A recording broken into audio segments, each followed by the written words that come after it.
Bien, pour utiliser le Map Manager, c'est relativement simple. Déjà, on va faire apparaître le menu. Donc, vous avez un onglet FSA ici, et vous avez la possibilité donc de demander à afficher le Map Manager qui va apparaître comme une boîte de propriété. D'accord, ici sur le côté. Donc cette boîte de propriété, donc bien sûr vous retrouvez les deux avec l'onglet Map Manager et les propriétés des éléments qui peuvent être sélectionnés, propriétés de la vue.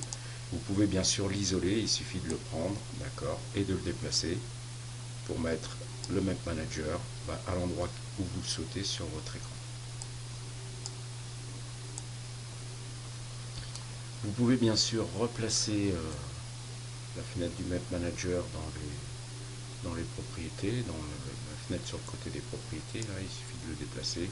Et donc là, vous retrouvez les deux onglets, propriété, Map Manager, Crane Manager si vous avez d'autres plugins dans cette fenêtre-là.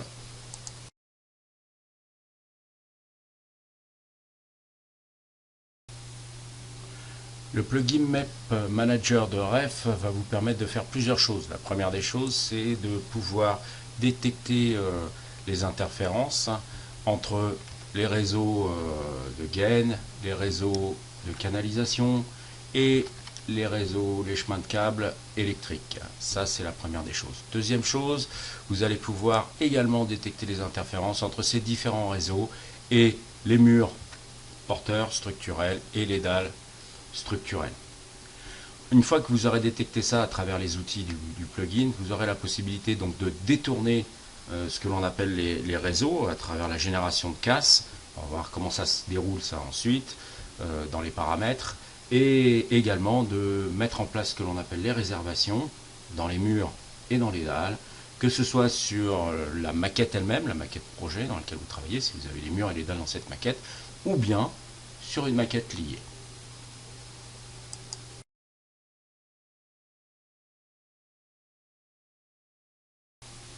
Donc l'interface est en trois parties, l'interface du plugin. Vous avez la première partie qui est la zone où je vais chercher les interférences. On va voir que je peux les chercher suivant plusieurs méthodes.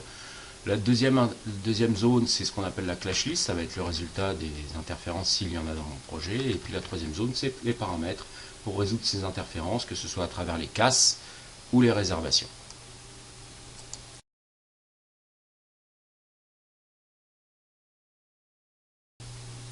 Donc première étape maintenant, l'utilisation du plugin. Donc le plugin, on va utiliser d'abord les premières fonctions qui sont la recherche des interférences. Donc trois méthodes pour rechercher les interférences, soit sur l'ensemble du projet, soit par système, soit par élément sélectionné. Factor for grouping, nous le verrons un peu plus loin, c'est pour générer des casses sur des nappes.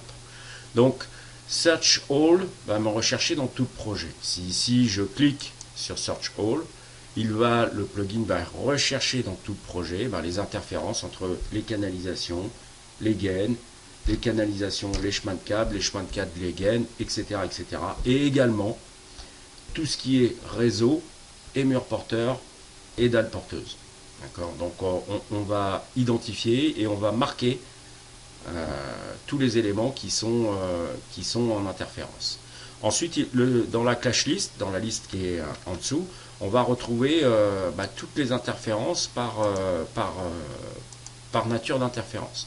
C'est-à-dire que concrètement ici, on peut voir qu'on a des interférences entre les murs et les canalisations.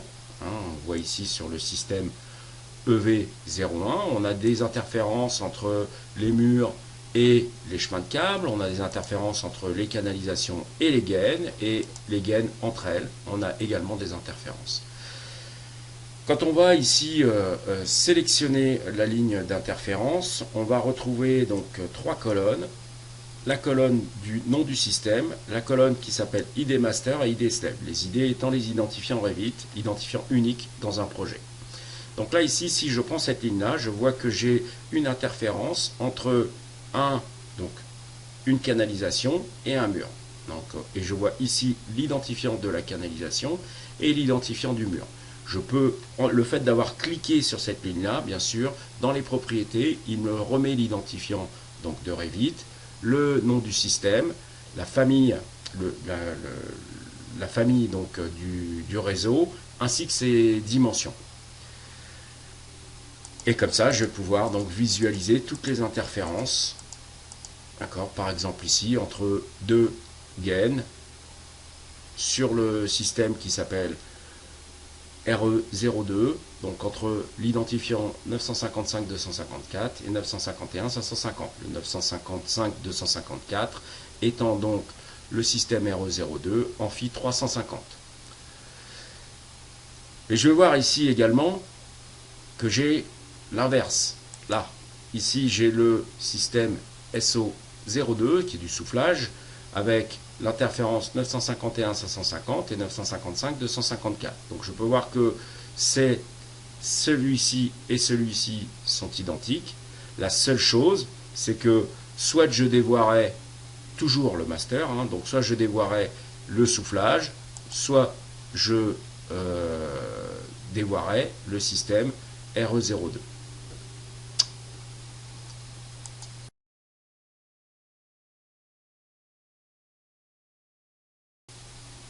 Pour visualiser concrètement ces interférences, donc il suffit que je clique dessus, j'ai bien le descriptif ici, mais à un moment donné, je vais vouloir les voir dans mon projet. Donc là, c'est très simple.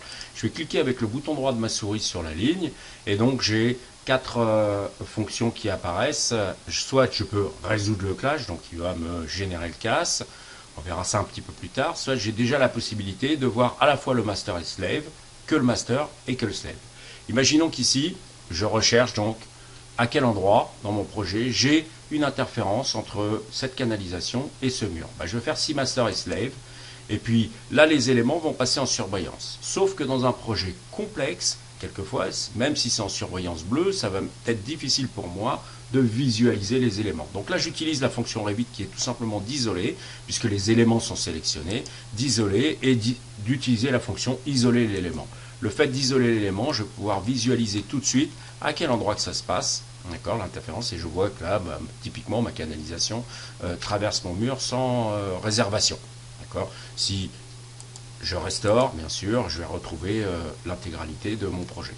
Ici, pareil, de la même façon, alors quelquefois c'est un peu plus simple, hein, si par exemple sur la gaine, toujours pareil, ici les interférences entre les gaines, je demande à visualiser le master et slave, peut-être je le verrai un peu plus clairement, parce que c'est peut-être un peu plus gros, ça me sautera un peu plus à la figure, et là je vois que ça se passe entre là et là. Mais de la même façon, je pourrais ici demander à isoler les éléments, et je vais voir donc clairement les deux éléments qui sont en clash.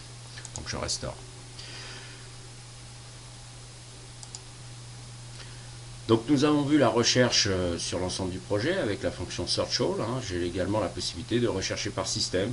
Donc là, il suffit que je sélectionne le système. Je vais prendre par exemple celui-ci, hein, donc il est sélectionné, et faire une recherche par système en cliquant sur le bouton ici qui est en face de Search par système.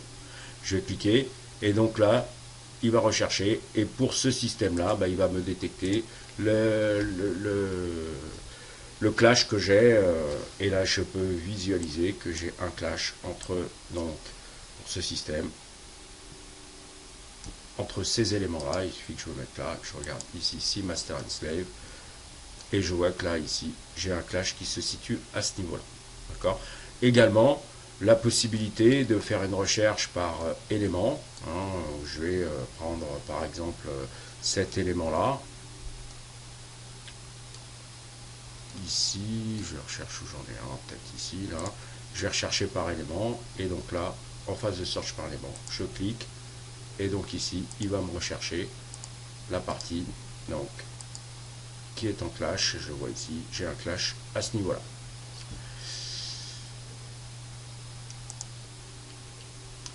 Si jamais je ne sélectionne pas les éléments et que je ne clique pas sur Search All, imaginons que je ne clique nulle part, hein, j'ai rien qui est sélectionné ici, rien du tout, et que je dis je vais chercher par système, automatiquement, vous voyez que j'ai un petit pop-up qui apparaît pour me dire que je dois sélectionner un élément pour rechercher, d'accord, par système.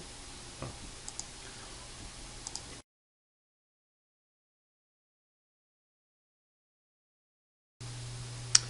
Donc continuons à mettre en place les casses. Imaginons maintenant que je veux réaliser un casse alors que je n'ai pas la place physique de le faire. Hein, si je prends par exemple dans cette zone-là où je vois manifestement, je le sais, qu'il y a une interférence ici, que je sélectionne cet élément-là et je demande donc à visualiser les interférences. Ici, il me dit bien que j'ai une interférence, regarde master and slave, entre ces deux éléments-là. Donc c'est celui-ci qui est le master, hein, je peux le voir là. Ici, celui-là, je vois que c'est le master. Imaginons que je dise, bah tiens, je vais quand même le dévoyer. Mais je vois qu'ici, là, j'ai un raccord avec un T, concrètement, qui vient sur l'équipement. Donc, je demande à le résoudre. Et là, la fonction me dit que je n'ai pas la possibilité de faire ce casse, tout simplement parce que je n'ai pas la place physique. C'est soit trop petit, soit trop grand. Enfin, je n'ai pas la place physique de le faire.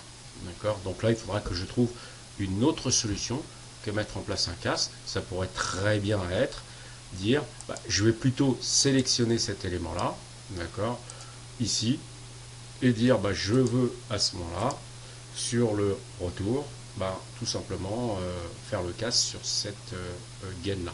D'accord. Et là, je vais faire ici mon casse. Mon casse sera fait. D'accord. Il va simplement m'indiquer, okay, qu'il y a une nouvelle interférence qui a été faite. Il m'a donné les identifiants d'ailleurs. Donc il va falloir que je repasse ici mon contrôle parce qu'il m'a réalisé une nouvelle interférence, soit avec celui-ci, soit avec celui-là, dans la réalisation de mon casse. Donc là, quand j'ai généré le casse ici, là, il m'a donc généré, il m'a donné une information comme quoi il remettait un nouveau clash avec un élément. Donc je vais sélectionner cet élément-là et je vais tout simplement aller voir où est-ce qu'il me le fait. Je vois qu'il le fait sur la gaine avec un chemin de câble. Je vais tout simplement ici demander à voir le chemin de câble. Alors vous voyez qu'ici je ne le vois pas le chemin de câble, hein, concrètement, parce que dans ma vue CVC, je n'ai pas la visibilité sur les éléments électriques. Donc je vais tout simplement là demander à voir le master et le slave. Et je vois qu'il a changé de vue, il a été dans une vue dans laquelle je pouvais retrouver les éléments.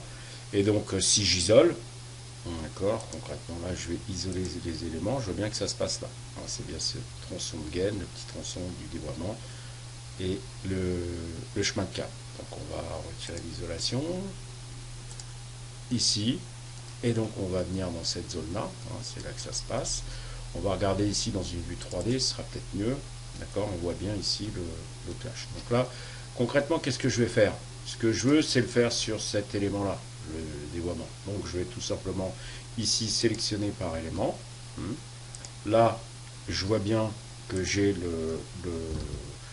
en sélectionnant que c'est bien le chemin de câble qui va me dévoyer et je vais tout simplement ici lui demander de me dévoyer. Alors ce que je vais faire, je vais le dévoyer vers le haut, je vais mettre ici une distance de 50 mm, d'accord, pour passer juste au-dessus de la gaine et ici demander à résoudre le clash. Je suis passé à 50 mm, allons voir dans la coupe ce que ça donne.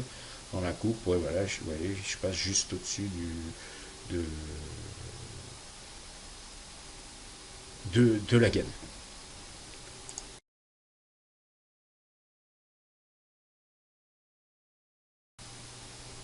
Bien, donc je vais maintenant m'occuper des réservations. Donc je vais tout simplement ici lancer une détection, d'accord, des clashs et des interférences sur l'ensemble de mon projet. A priori, je pense que j'ai des réservations à faire. On s'en est pas occupé. Donc là, il détecte.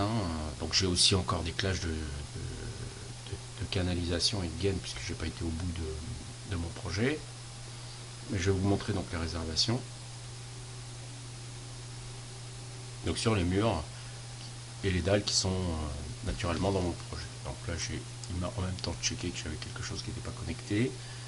Donc je vais aller entre les murs et les gaines, par exemple, pour m'occuper du lot CVC. Et donc là, je vais tout simplement demander à faire la réservation.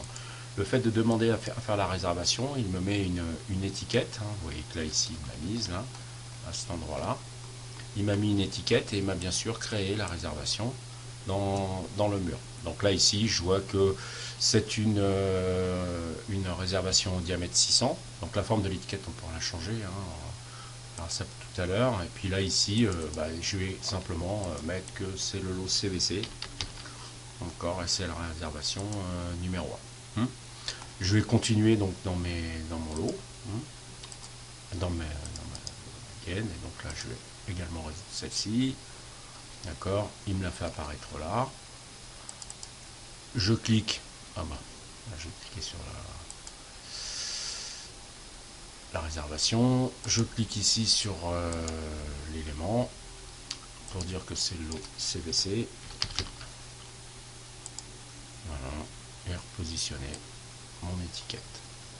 D'accord, avec la réservation ici, il me l'a faite. Donc si ici je regarde concrètement et que je fais une vue en coupe, encore de ce côté-là, donc déjà j'ai mes 2 réservations, je pourrais regarder déjà la nomenclature des réservations. J'ai créé, j'ai 2 réservations pour le lot CVC avec les arras inférieurs et comment s'appelle, le numéro de lot, d'accord, et le niveau auquel elles sont raccrochées. Maintenant, si je regarde d'un point de vue graphique, donc je vais retourner ici dans ma vue, je vais faire une coupe. Ici, on va faire une coupe du bâtiment par exemple, et on va aller donc là, comme ceci.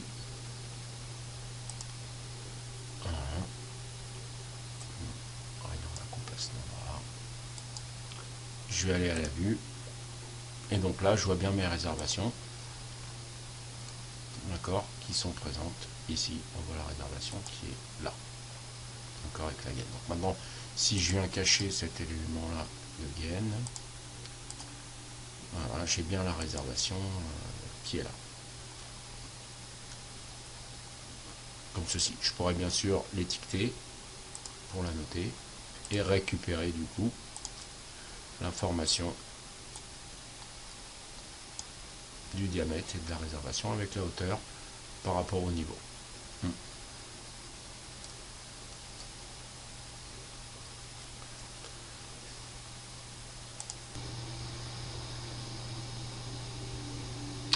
Pour les groupements, c'est simple. Donc là ici j'ai 2 gaines. Je vais prendre la première par exemple. On voit les 2 gaines qui croisent des canalisations. Et donc j'ai le facteur de groupement qui est tout simplement un multiplicateur du décalage. Donc si ici je sélectionne, il recherche les cases pour la gaine que j'ai sélectionnée. J'ai bien les 2 canalisations et la canalisation qui est à gauche. Si je mets 8 par exemple pour le facteur de groupement et que je réexécute une recherche sur cette gaine, donc j'aurai 3 x 8, 24, 2,40 m, il va me prendre donc les 3 canalisations. Là ici, si je résous le clash, donc il va me générer un casse sur toute la longueur pour pouvoir éviter les 3 canalisations. Si je prends la deuxième gaine par exemple et que je remets mon facteur de groupement à 2 par exemple, et que je fais une recherche sur cette gaine là, donc là ici il va même me donner la possibilité de générer 2 casses, un sur le premier tuyau, deuxième sur les 2 tuyaux, et donc là ici je génère le casse uniquement autour des 2 canalisations parallèles. Et puis ensuite je pourrais terminer en prenant celle du dessus et en faisant une recherche donc des clashs, et puis tout simplement ensuite demander, pourquoi pas pour celle-ci, de faire un casse vers le haut avec une hauteur de 200 mm seulement, et ensuite donc demander à générer le casse. Voilà. Donc là j'ai pu mettre mon étude au propre.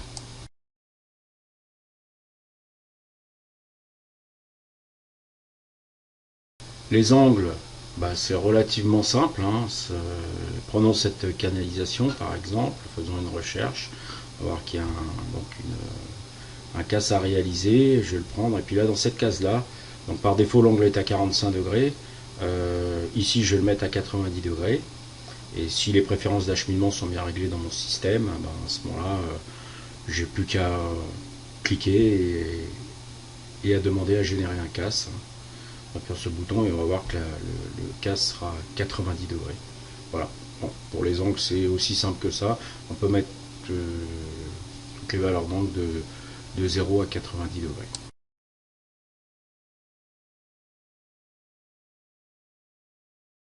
Défaut, on met en place les étiquettes quand on crée les réservations. Vous voyez, pour cette réservation, elle est sur le niveau 1, donc est à 4000. Et la hauteur donc de 3186 que je vois, ça veut dire que ma hauteur d'arras pour la réservation est à 3,186 m du niveau 1. Donc si je clique sur topo et que je synchronise, à ce moment-là, j'aurai les hauteurs par rapport aux coordonnées projet. Donc la hauteur change, on est à 7,186 m. Et derrière, il est noté NGF pour bien préciser si c'est les niveaux qui appartiennent au projet ou les niveaux des coordonnées projet.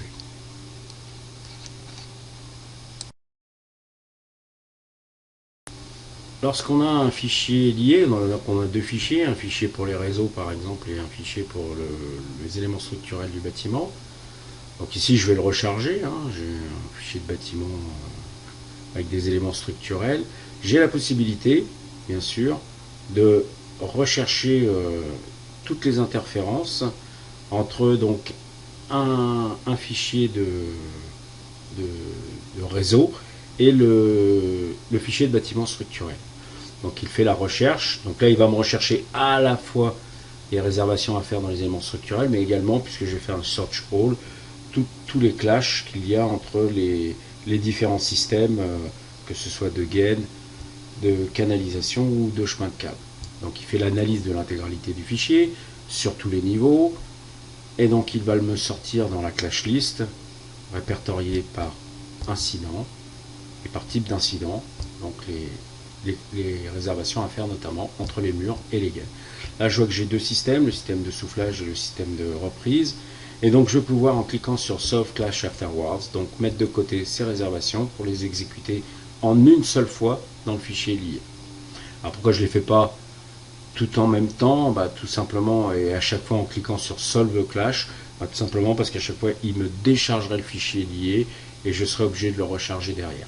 Donc concrètement, là je les fais toutes par exemple les soufflages, hein, je les mets de côté, hein, donc avec Solve Store After Clash, et puis ensuite je n'ai plus qu'ici, une fois que j'ai fini le soufflage, dire voilà, je veux donc générer les réservations dans mon fichier lié. J'appuie sur ce bouton. Je pourrais également annuler, hein, pour revenir au départ. Et là, donc concrètement, il va me créer toutes les réservations dans le fichier lié. Il a détaché le fichier de bâtiment, donc du coup j'ai un espace qui se retrouve sans limite. Et ensuite, si j'ouvre donc le fichier du bâtiment, le fichier structurel, je vais voir donc que toutes les réservations ont été créées. Donc on va l'ouvrir